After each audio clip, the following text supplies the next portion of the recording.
The Storyteller, Test 2. The End of Seconds, from the collection Campfire Stories. Now I am become death, the destroyer of worlds. The Bhagavad Gita. Pain. There was nothing but pain, underscored by horror and the realization that multitudes were dying because of her. Because of her, an unquenched thirst for knowledge and unheeded warnings, the universe was coming to an end. She knew her body was gone, destroyed along with her world at the start of the carnage. Under less horrific circumstances, she would have wondered how she could still exist without a physical form. Now her curiosity was blotted out by the pain of being at the center of the destruction, of being the sole witness to it, of being the cause of it. She tried to turn from the pain, to give in to the dissolution, to be free of the horror. But there was no relief for her, as image after image assaulted her like waves crashing on the shore. She saw planets, stars, whole civilizations swept away, leaving nothing but emptiness to mark their passing.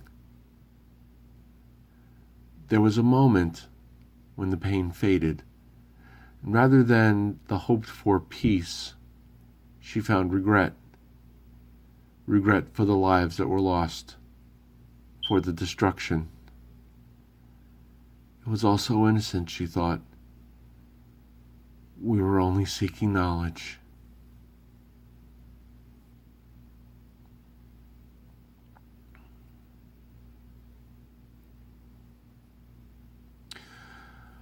From where she sat at the back of the darkened conference room, Arisya Mastani watched the Mulrani scientist. He appeared calm, but she could tell he was agitated. His large, bulbous eyes were blinking, and he was looking around the room as if searching for an enemy. His long, supple fingers were intertwined and writhing. "Before I begin," the Mulrani said in his monotone voice, "I must reiterate, it is our belief that this is an ill-conceived course, one that will lead to destruction." The statement got the reaction Arisya expected. Derisive snickers and muttered insults drifted through the conference room. Arisya looked around as a frown crossed her face. Maybe it would be best to listen to him, she thought. Storyteller may be paranoid, but he is the resident expert on the cube system. She sighed as the man sitting next to her laughed. "So we're supposed to believe legends?" he muttered. Arisya gave him a disapproving look. "Quiet, Preston." Preston Brevard laughed again. "Of course, Arisya, I know you wouldn't want to miss any of this. You always were more interested in the Mulrani legends than me. Most legends have some basis in fact." Preston's angular face twisted into a frown. "Some are nothing more than fanciful tales told to frighten children." Arisya turned an angry look towards him, but remained silent. At the front of the conference room, the Mulrani scientist, Storyteller, stopped pacing and looked over the assembled crowd. "Mock me if you will, it does not change the fact that you do not know what you are risking." One man, wearing the insignia of the senior administrator, stood and approached Storyteller. Dr. Emil Garez looked tired, as if exhausted by his administrative duties. "We're not mocking you, Storyteller," he said. "We respect you and the beliefs of your people. However, you must understand that no matter how deeply you hold this to be true, it's just a story to us. And stories have never held us back." Storyteller stared at Garez, lowered his head, and let his arms fall to his side. "I know you do not mock, Dr. Garez. but I must continue to stress our belief that this is an ill-conceived project." By the look on his face, Aricia could tell Garez was beginning to lose his patience. "Stallel, how long have our peoples been allied?" "By your reckoning, humans and Mulroney have been allied for nearly 1,000 centuries. And in that time, have your people not profited?" "Of course. My people have learned much, gained much from our alliance with humans. Humans have also benefited. Some would say the balance is weighed more heavily in favor of humans." "And what do you say?" "I say we are endangering the existence of the universe by trying to witness its origins." Garez shook his head. "Be that as it may, we're going to proceed with the project whether you participate or not." Stallel turned to the audience. He seemed to be looking for someone before he took a deep breath. "I will assist you as I have this last century, but it will be under protest." "So noted. Please proceed."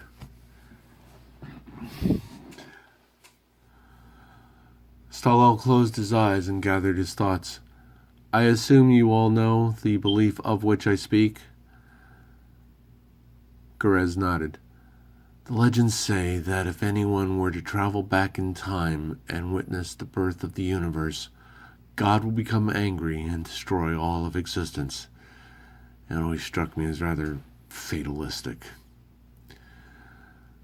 Stallel leaned forward and waved his arms.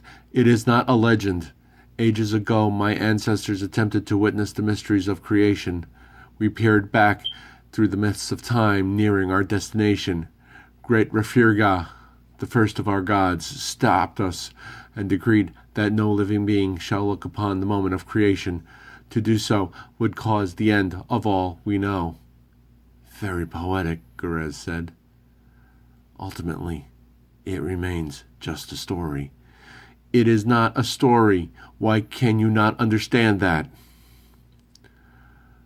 Aricia ran her hands through her shoulder-length blonde hair, closed her eyes, and slipped lower in her seat.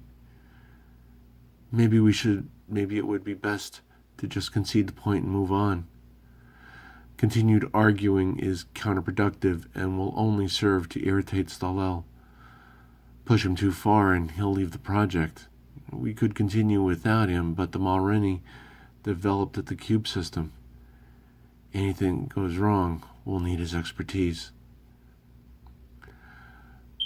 Her head fell back as her fingertips brushed against the contacts on either side of her head. Maybe I'm just anxious to get started. After all, how often do you get to witness the birth of the universe? Observer Mastani? Aricia's eyes snapped open and she stood. Both Garez and Stallel were staring at her. Yes, sir? Are we disturbing you, Observer? Aricia winced. No, sir. I apologize, sir. What's your take on this? Should we proceed or not? Sir, my opinion is not important. Stallel took a step forward. Come now, Observer Mastani. Since you are the one to make the observation, your opinion carries weight. Aricia's eyes lowered. With all due respect to Stallel and the Mulroney, I believe we should proceed. There has never been an attempt such as this, and religion should never hold back science. I'm sorry, Stallel, but this is too important a project to delay without evidence of a credible threat. Stallel's eyes narrowed while Garez looked pleased. Then I shall pray for mercy from Refirga.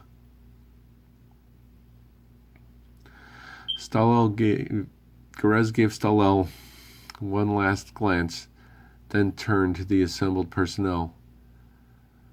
The project is set to begin at 17:30 tomorrow.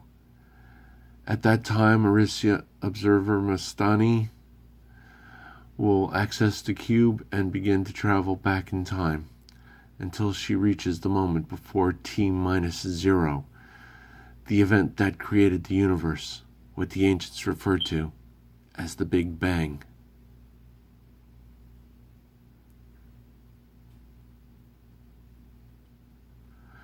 Aricia closed her eyes and let the driving beat of the music wash over her. Around her, the crowd that filled the entertainment center was fully engaged in their revelry. They were oblivious to the woman sitting at the bar who seemed to be the only one not enjoying herself. Aricia looked around the dance floor and reached for a drink. Maybe I just need to relax. Tomorrow won't be the first time I've accessed a cube, but it will be the furthest into the past I've ever gone. She saw Preston across the dance floor, talking to another man. Nothing ever seemed to bother him. Not the long hours connected to a cube, not the equally long hours of paperwork that followed an observation. Even the sometimes interminable briefings left him unfazed. Aricia wished she could be more like Preston, at ease with the world rather than dwelling on things she had no control over. Maybe I'll feel better after tomorrow. Things will settle down after the project is concluded. A shudder ran down her back and she felt as if someone was standing behind her. Aricia turned and looked around the entertainment center again. No one appeared to be paying attention to her. Even Preston was still engaged in his conversation, not looking in her direction. Aricia stared into the crowd for another moment, then shook her head. I either have to relax or I need to drink more. Movement to one side attracted her attention. Turning, Aricia saw a tall man step up to the bar. There was nothing out of the ordinary about him except for his shaved head, but Aricia began to feel unsettled by his presence. He ordered a drink, leaned on the bar, and turned toward her. Hello, he said. Aricia glanced at him, then looked down at the bar. Hello. He seemed to study her. You're an observer, yes? Excuse me? He tapped the back of her left hand and the eye within a square tattoo that was the symbol of the Observer Corps. You're an observer. It must be fascinating work, traveling to other times. We don't actually travel to other times. The warp field within the cube would rip matter apart. Then how do you do it? Aricia frowned. None of the technology used by the Observer Corps was restricted, but she wondered how much she should discuss. What was your name? She asked. A smile twitched across his face. Sinanj. Devin Sinanj. Are you with the Corps? No, I'm just a curious civilian. I've always been fascinated by time travel. So, how do you do it if you can't enter a cube? We download our consciousness into the cube's central control matrix, essentially becoming its operating system. When we travel back, it's strictly as energy. That's why we only observe, never interact. Fascinating. I'd heard rumors about the latest project. Are you really going to try and observe the creation of the universe? Aricia looked up, her eyes narrow and suspicious. Details of the project were not being kept under heightened security, but she had never heard a civilian mention it. Yes, we are. It's the only unsolved mystery, how all of existence came from nothing. The ancients had their theories. We're going to get answers. Isn't it a bit of a risk? No more than any other observation. Are you sure? Who knows what kind of energies were released at the moment of creation? What if there's some kind of feedback into the cube? There's no way. There shouldn't be any way for feedback of any kind to occur. The safety interlocks would prevent that. But are you sure, observer? What if God decides he doesn't want you to observe his handiwork? God? An outmoded concept. Ancient religions should never stand in the way of scientific research. Beliefs like that are held back them already. St. Ange's eyes lowered and his smile faded. Yes, of course. Well, good luck to you, observer. I hope nothing goes wrong this time. He stepped away from the bar, drink in hand. This time? What do you mean, this time? Aricia turned, feeling confusion build in her mind. She tried to find St. Ange, but he had disappeared into the crowd. She was still trying to find him when she heard Preston's voice. Something wrong? Aricia scanned the crowd again. I was just talking to a civilian. He seemed to be hinting that something may go wrong tomorrow. I wanted to ask him if he could clarify his beliefs. Preston shook his head and took a seat. I've always said we need greater security. He has only a cursory understanding of what we're doing, and enough to convince him that something will go wrong. If he had bothered to fully research the technology, he'd realize there's no chance of a mishap. I know that. Still, I have to admit to feeling a little nervous. I haven't felt like this since my first observation. Preston nodded and ordered a drink. That's understandable. You're going farther back than any of us have ever. A little uncertainty is to be expected. I wouldn't be concerned. But there have been cases of observers being lost. Why are you worrying about that? Those losses have been attributed to equipment failure, not to periods or regions being observed. The cube system is in peak condition. The maintenance schedule was accelerated to make sure of that. So relax. Tomorrow will go smoothly, and you'll make history. Although, I wish it was me making history. Aricia smiled. I'm sure you're right. I suppose it's just the scope of the project that's got me a little on edge. Who knows? You could be the first observer to travel forward in time.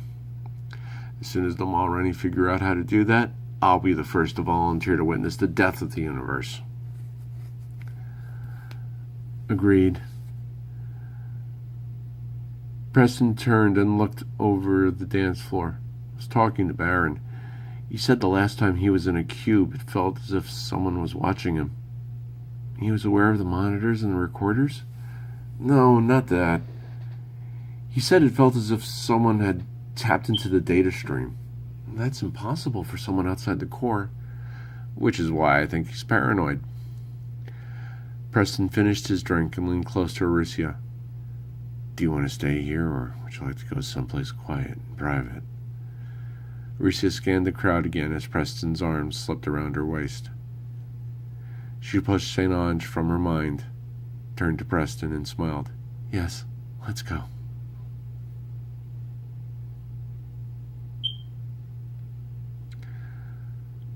Across the entertainment center, hidden among the other patrons, the man known as Devin St. Ange watched Aricia and Preston cross the dance floor, heading for the exit. A moment of concentration told him where they were going. He hoped the two of them enjoyed what might be their last night together. He closed his eyes and sighed. They're making the same mistakes again. The same mistakes we made. If only they would listen. They wouldn't engage in such foolishness if they would only pay attention. Maybe it'll be different this time. Maybe she'll do better than I did. St. Ange sighed again, set aside his drink, and started for the exit.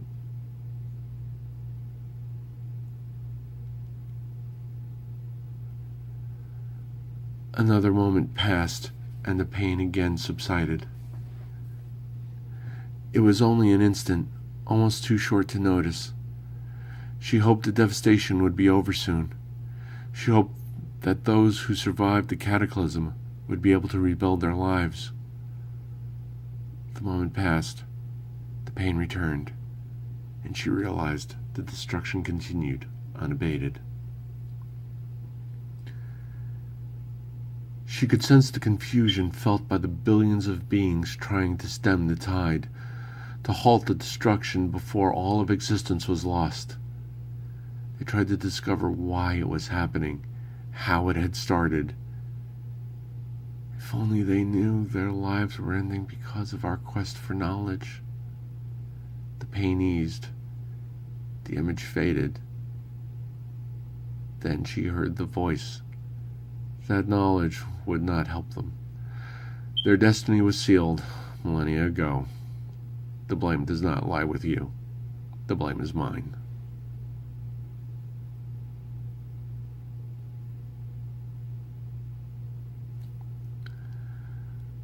Despite the growing anxiety that kept her from sleeping through the night, Aricia managed to maintain a calm demeanor through the day. She tried to keep the same routine she always followed prior to an observation, but found herself dwelling more on what St. Ange had said. I shouldn't let the uninformed mutterings of a civilian bother me, she thought as she made her way to operations. Preston is right.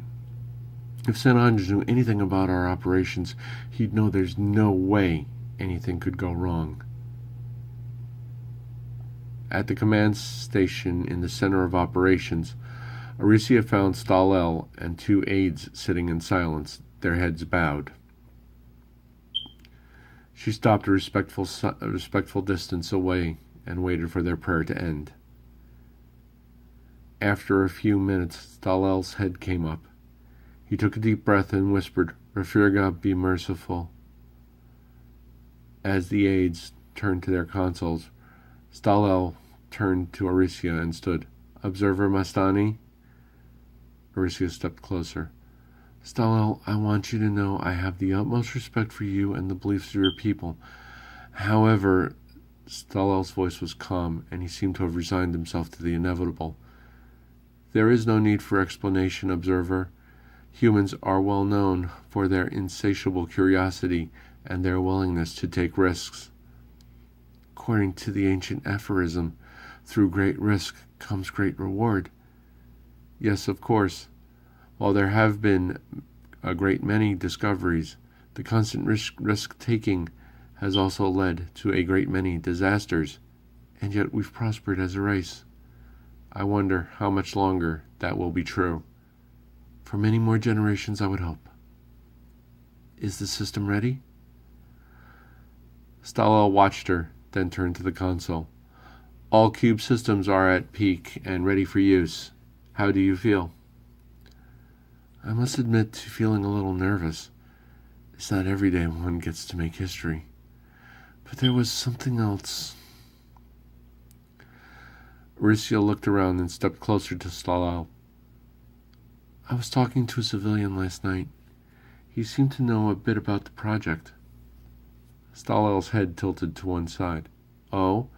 With little effort, a civilian would be able to monitor the progress of our operations. I know. He also seemed to be hinting that something might go wrong. No, that cannot happen. My own reservations aside, there is no cause for concern. The cube system is fully functional and operating well within specifications. A malfunction is not possible. It wasn't a malfunction he was alluding to. He mentioned feedback. Feedback? There is no way for feedback to occur. The only connection to the past is a single thread of energy. There is no way native energy from the observed period can travel to the present. Preston said the same thing last night. I know the civilian was wrong, but I can't get him out of my mind. Something about him was unsettling. Storyteller reached out and placed his hands on Aricia's shoulders. I have prayed to Refriga. Perhaps he will see fit to allow your observations without punishment. A half smile crossed Aricia's face. The civilian said God might not like someone observing his handiwork. Storyteller's head bobbed once. Perhaps there is hope for humanity. Perhaps there is. Shall we begin the final briefing? Yes. Please sit. Aricia sat as Storyteller brought up the files. She watched him work and tried to bury the anxiety that still nagged at her.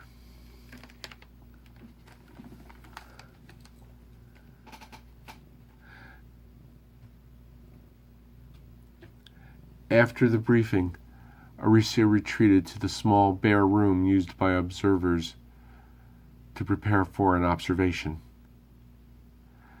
Keeping to her regular routine, Aricia reviewed her notes while eating a light meal of fruit, sweet bread, and spiced tea. After eating, she sat on a thin mat, legs crossed, arms at her side, palms against the floor. She closed her eyes and turned her focus inward, slipping into a meditative state, trying to reach a state of calm. Despite the mind control techniques she used, Aricia couldn't calm herself. She could still hear St. Ange's voice questioning the project, hinting at the possibility of failure. She tried to bury the memories, but his voice continued to play through her mind. What if St. Ange was right? What if there's some risk we overlooked? Could there be a chance of feedback? Could we be courting disaster with our search for knowledge? Aricia opened her eyes and let her head fall back. She stared at the light fixture set into the ceiling and sighed. No. There's no way anything could go wrong. The system is at peak efficiency. There's no way feedback can occur. The safety interlocks would prevent it.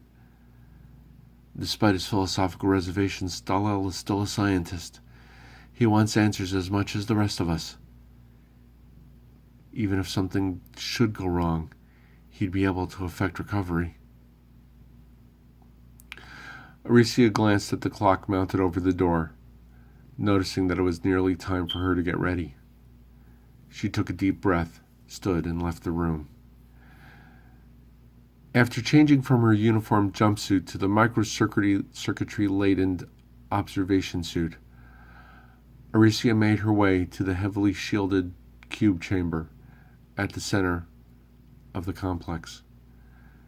In the small anteroom, Aricia found technicians working around the reclined chair surrounded by banks of equipment. To one side stood Garez, watching the techs work. He appeared calm, but Aricia thought she saw tension in his eyes. Observer Mastani reporting. Garez smiled and crossed to her. Observer Mastani, I trust you're ready to make history. Yes, sir. Though I'm more excited about the answers I'll be getting rather than my place in history. Spoken like a true observer. I spoke with Observer Brevard earlier today. He said you had some kind of encounter with a civilian last night? Yes, sir. The civilian had done some research into our operations, heard about this project, and concluded there was some danger. He seemed to think there was some risk of feedback, which is impossible.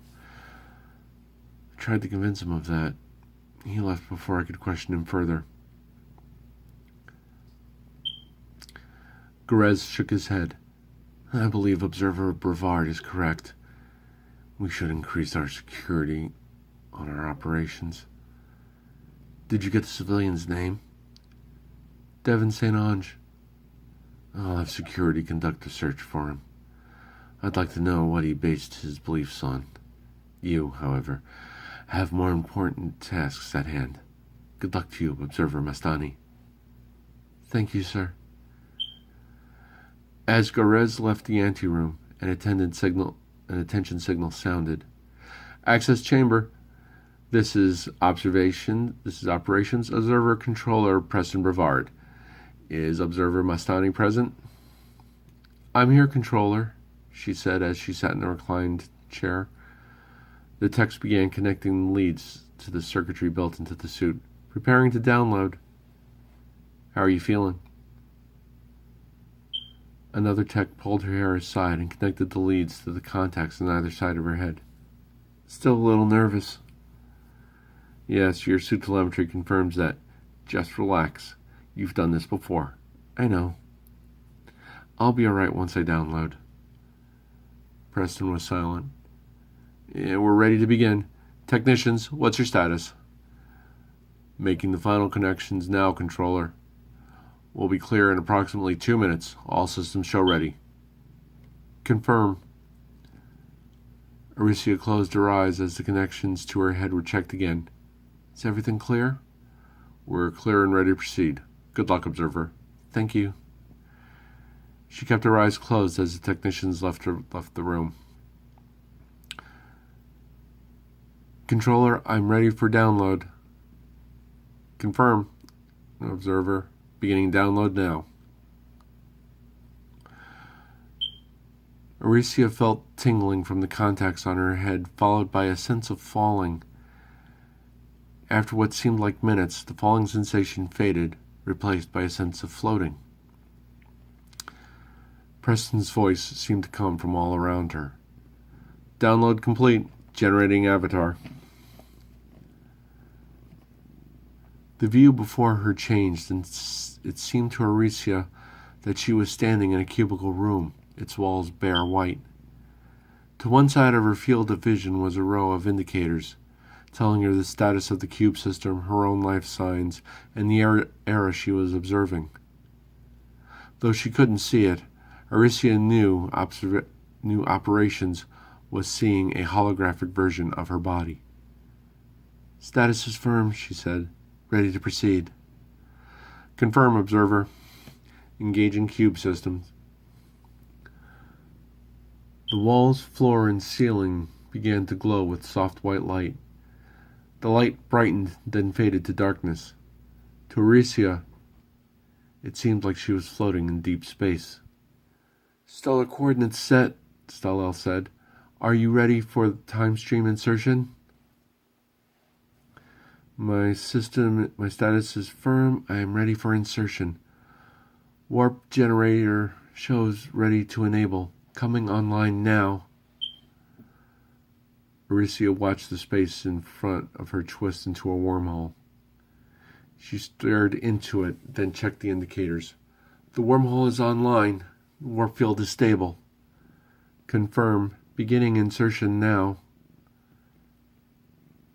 As she moved into the wormhole, Aricia began to feel as if someone was standing behind her. She turned around, seeing only the receding mouth of the wormhole. Is something wrong? I don't believe so, she said. Feels like someone's standing behind me. Didn't Observer Baron report something similar? He did. Hold one moment. I'll check the data stream. Aricia watched the twisting colors of the wormhole, then checked the indicators. There was no sign that anything was wrong. The era indicator began ticking off years, 1 per second.